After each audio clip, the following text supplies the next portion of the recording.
So we're going to start taking a look at our freshwater resources.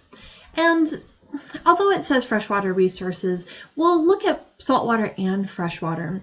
But freshwater kind of has a more intimate relationship with human use, and we affect our freshwater resources more. This isn't to say that we don't affect our saltwater resources. We definitely do. But as you'll learn, we really depend on freshwater, and due to this dependency, that's why we run into a lot of issues surrounding this topic. So if you recall, we looked at this quite a while ago. There is really not that much freshwater in the world. If you look at this graph on the left, 97.5% of our water on Earth is saline. It's salt water. We can't drink salt water. There are operations that can turn salt water into freshwater, but they're expensive and it's on a very small scale.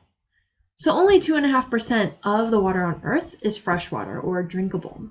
And of that freshwater, a lot of that's trapped in snow and ice.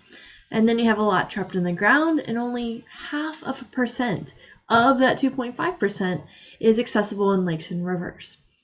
So the fact that we rely so much on freshwater, but in actuality there's not that much of it, can definitely pose some problems. So why even protect it in the first place? I keep talking about humans this and humans that, but what do we actually get out of it? Well, the first thing you're probably thinking of is drinking water.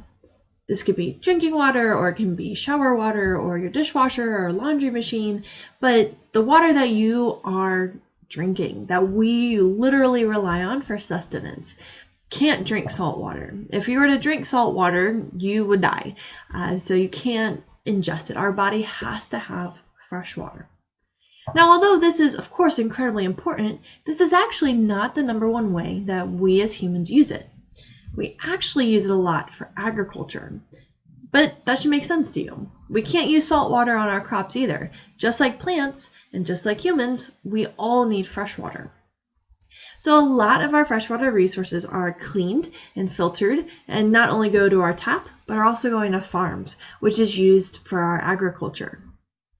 So those are the two main ways when it comes to humans, why we care about freshwater. And because of these two reasons, that's why we really care about keeping our freshwater clean.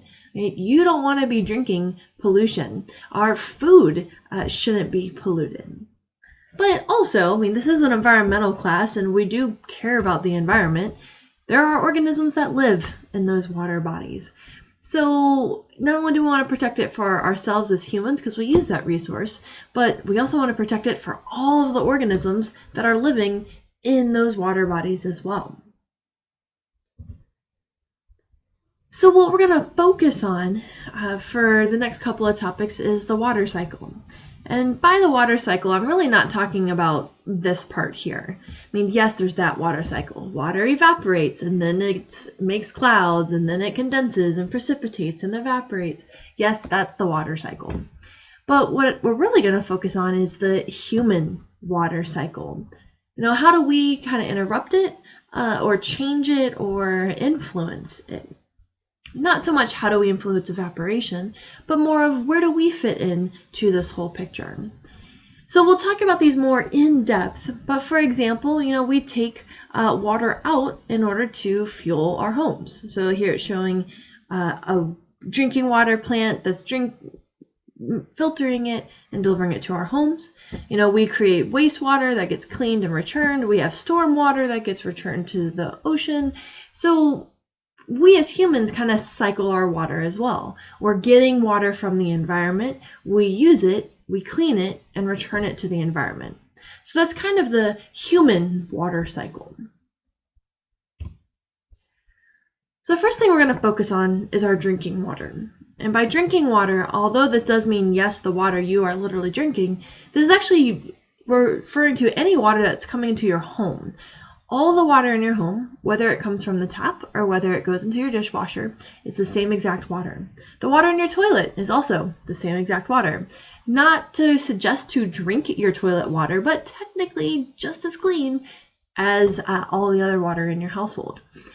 So although I'm going to keep referring to it as drinking water, what I'm really referring to is just water going into your house.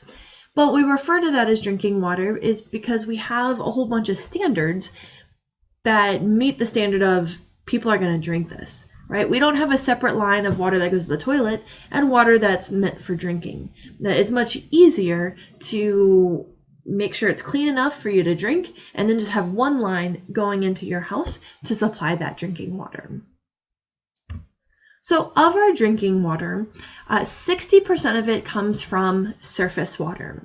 So if you remember back to that original graph, 0.4% of our water, of our fresh water, again, fresh water was really small, 0.4% was surface water. Of that water, we get drinking water from it, and a majority of our drinking water is from it.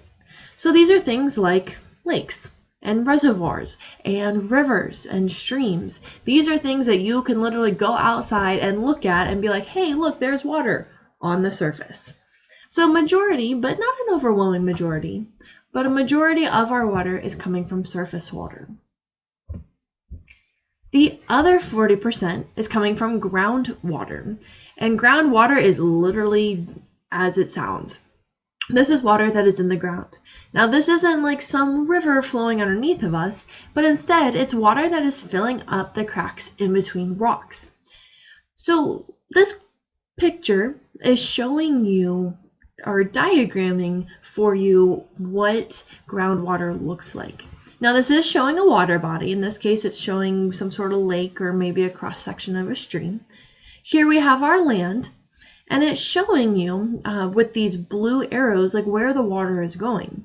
So it rains on the surface, it goes down through the soil, and then it kind of starts pooling somewhere. That water starts pooling. And in this diagram on both sides, you can see here's like the soil and bedrock up above, and then as you go a little bit further down, you have water that's in between these rocks. It's not dry anymore. Water is getting stuck there. Even with these smaller rocks, it's the same thing. So again, it's not a river flowing underneath of us, but really just water that exists between the rocks. And so when I say, well, we get drinking water from this, how does that exactly work? It's small little droplets of water in between rocks. Well, you may have actually experienced this before. So if you dig a hole, depending on where you are, for example, the beach. If you go to the beach and you dig a hole, if you dig down far enough, it's going to start filling with water. Not because the waves are crashing in, but because you have hit groundwater. You have hit the point where there's a lot of water in those surrounding rocks, and you just dug a hole for all of that water to seep into. For wildlife survival, or if you want to, go backpacking and do it super roughing it, you can do the same thing. Literally start digging a hole, and if you're lucky, the groundwater is not too far from the surface. Now it's going to be different everywhere around the world. Some places don't have groundwater. The water never pools anywhere. Some places that groundwater is only a couple of inches below the soil.